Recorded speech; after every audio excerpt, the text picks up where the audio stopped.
There is a way of living that slowly destroys your peace, your purpose, and your destiny. According to Bhagavad Gita, most people are trapped in it. This might be the exact moment Krishna was talking about. The moment where you either change or stay stuck forever without knowing why. You told yourself you needed space. You said you were exhausted. You called it healing. You called it boundaries. You called it protecting your energy. And nobody questioned it because it sounded wise. It sounded mature. It sounded like growth. But somewhere between that decision and right now, something went wrong. You stopped your morning meditation and labeled it rest. You stopped chanting and called it avoiding pressure. You quit waking up early and said your body needed it. You abandoned your discipline and wrapped it in the language of self-love. And now you feel more hollow than before you started healing. That weight sitting inside your chest right now, that dull fog covering your thoughts every morning, that strange disconnection from everything you once believed in. That is not burnout recovering. That is your soul suffocating under layers of comfort you mistook for care. Be completely raw with yourself for one moment. Since you started this so-called break, has your mind become sharper or duller?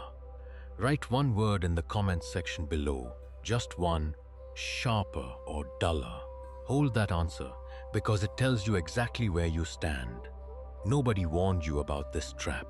The world taught you to guard your peace. Social media celebrated it. Everyone applauded your boundaries. But no one mentioned that there are two kinds of peace. One comes from walking in dharma even when it burns. The other comes from walking away from dharma and calling it freedom.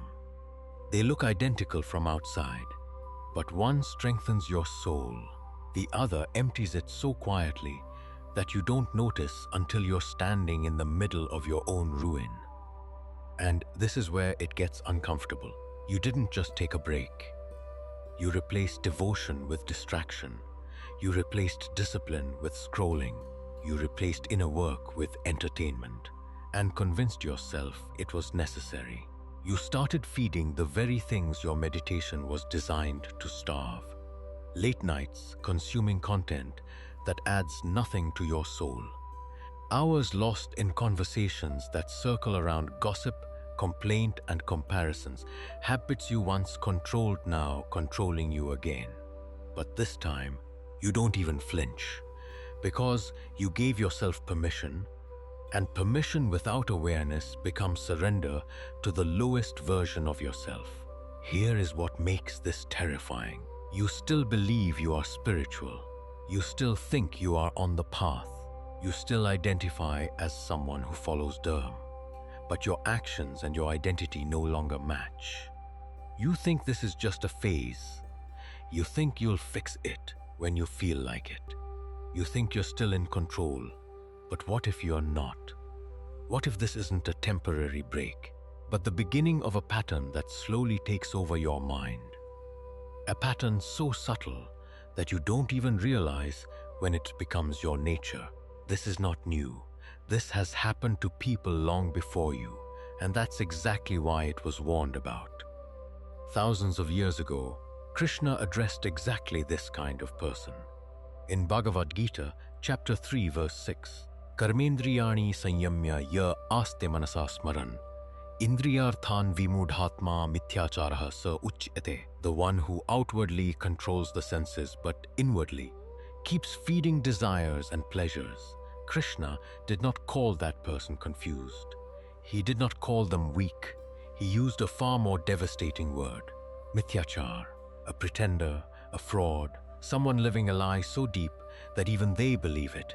Sit with that for a second. Is that what your healing has become? A well-decorated lie. You stopped praying but still call yourself devoted. You dropped your discipline but still post spiritual quotes. You abandoned your practice but still feel entitled to divine protection.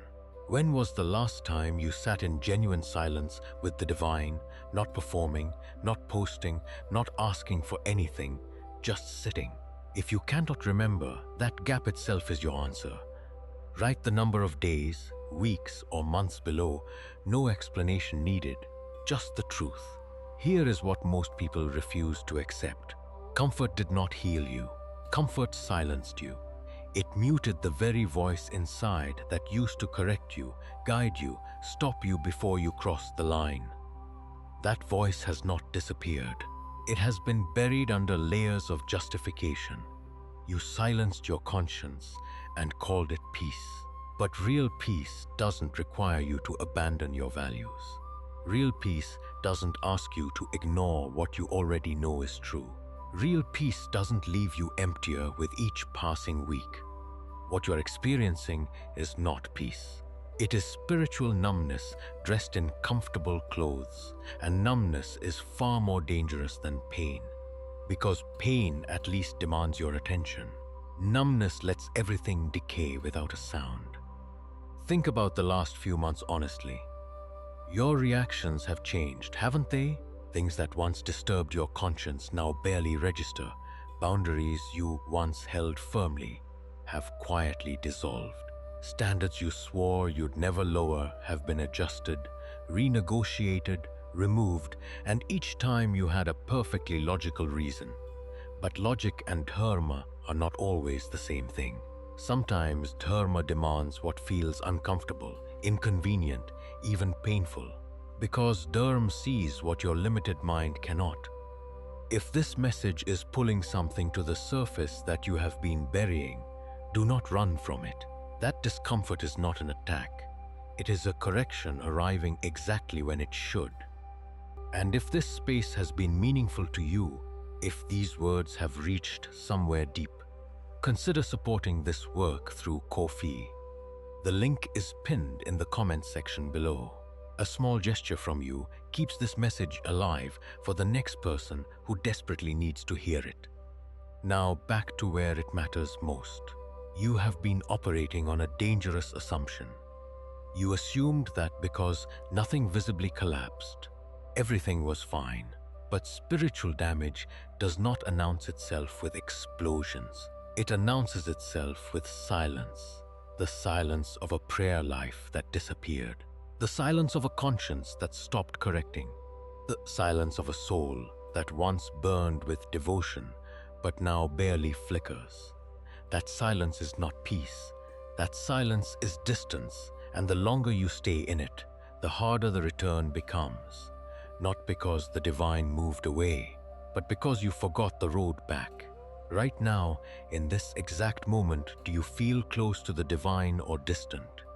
Do not overthink it. Your gut response is the real one. Drop it below. But here is what you must understand before this ends. The door has not closed.